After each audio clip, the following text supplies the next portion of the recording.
ब्रह्मोत्तरीयं च वरेण्यं वरप्रदम् कमण्डलवक्षसूत्राणां कारिणं शूलपाणिनं ज्वलन्तं पिङ्गलजटाशिखामुद्योतधारिणम् वृषस्कन्धसमारूढं उमादेहार्तधारिणम् अमृतेनाप्लुतं शान्तं दिव्यभोगसमन्वितम् दिग्देवता समायुक्तं सुरासुरनमस्कृतम् नित्यं च शाश्वतं शुद्धं ध्रुवमक्षरमव्ययम्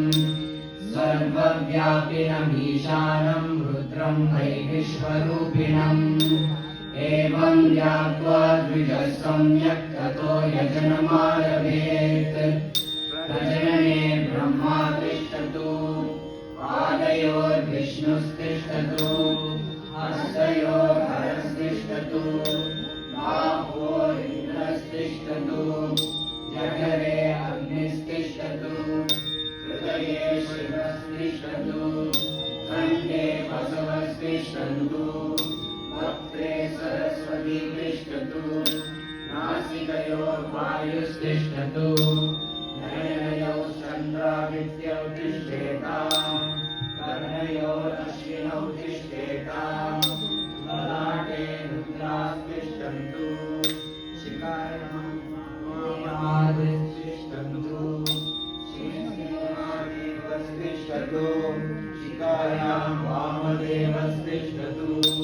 कृष्णे पिनाकी तिष्ठतु पुरतरशूली तिष्ठतु पार्श्वयो शिवाशङ्करौ तिष्ठेताम् सर्वतो वायुस्तिष्ठतु ततो बहिः सर्वतोऽग्निज्वालामाला पर्वतस्तिष्ठतु सर्वेष्वङ्गेषु सर्वदेवता यथास्थानं तिष्ठन्तु मां रक्षन्तु सर्वान् महाजनान् रक्षन्तु अग्निर्मे वाजिश्रुतः हृदये हृदयं मयि अहममृते अमृतं ब्रह्मणि वायुर्मे प्राणे श्रुतः प्राणो हृदये हृदयं मयि अहममृते अमृतं ब्रह्मणि सूर्यो मे चक्षुषि श्रुतः चक्षुर्हृदये हृदयं मयि अहममृते अमृतं ब्रह्मणि चन्द्रमा मे मनसि श्रुतः मनो हृदये हृदये अहममृते अमृतं ब्रह्मणि ईशो मे श्रोत्रे श्रुताः श्रोत्रगुं हृदये हृदयं मयि अहममृते अमृतं ब्रह्मणि आपो मे वेदसि श्रुताः वेदो हृदये हृदयं मयि अहममृते अमृतं ब्रह्मणि पृथिवी मे शरीरे श्रुताः शरीरगुं हृदये हृदयं मयि अहममृते अमृतं ब्रह्मणि ओषधि वनस्पतयो मे लोमसि श्रुताः लोमानि हृदये हृदयं मयि अहममृते अमृतं ब्रह्मणि इन्द्रो मे बले श्रुतः बलगुं हृदये हृदयं मयि अहममृते अमृतं ब्रह्मणि पर्जन्यो मे मूर्ध्नि श्रुतः ऊर्ध्वा हृदये हृदयं मयि अहममृते अमृतं ब्रह्मणि ईशानो मे मन्यौ श्रुतः मन्युर्हृदये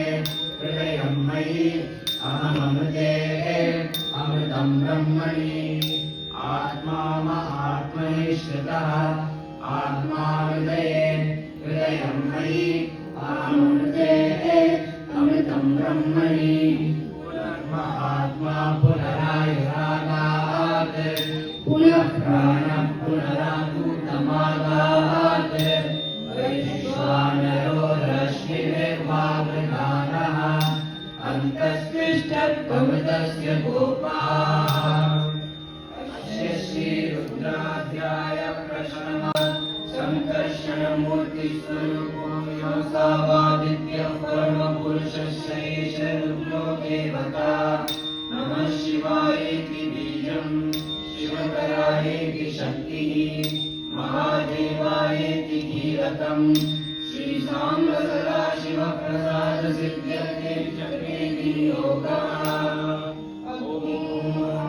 अग्निहोत्रात्मने अङ्गुष्ठाभ्यां नमः दर्शपूर्णमासात्मने तर्जनीभ्यां नमः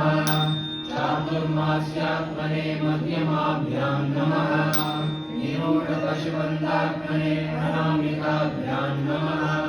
ज्योतिष्ठोमात्मने कनिष्ठिकाभ्यां नमः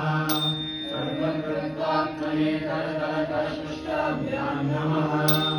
अग्निहोत्रात्मने हृदयाय नमः दर्शपूर्णमासात्मने शिरसे स्वाहा चातुर्मास्यात्मने शिखायै वशक् निरूढपशुबन्धात्मने कवचाय हुं ज्योतिष्ठोमात्मने नेत्रप्रदयाय भविष्यत् सर्वकृत्वात्मने अस्त्राय पट् भूर्भुवस्वरोमिति देवान्तः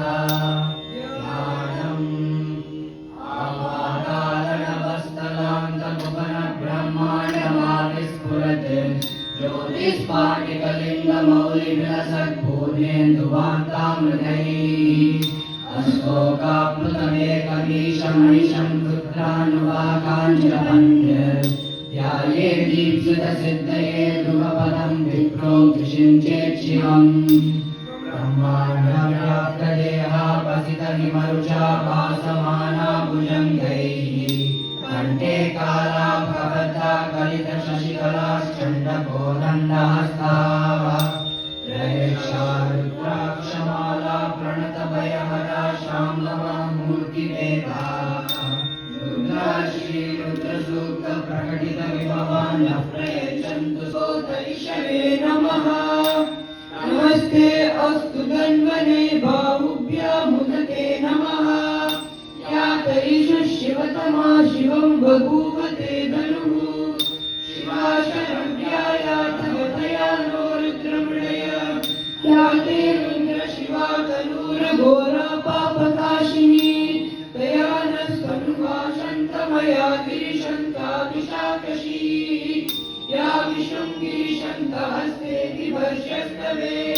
शिवाङ्गी दधां गुरुमायुगुंसि पुरुषं जगत् शिवेन वचसा त्वा गिरिजाच्चावतामसि यथा नः सर्वमिज्जगदयक्ष्मकुं सुमना असत् अद्यवोचनदिवक्ता प्रथमो दैव्यो विशत् अनीकृष्ट सर्वान् जम्बयन् सर्वा आश्रयातु धान्यः असो यस्ताम्रो अरुणगभभृत्सु मङ्गलः ये चेमातुं रुद्रा अभियो दिक्षुश्रुता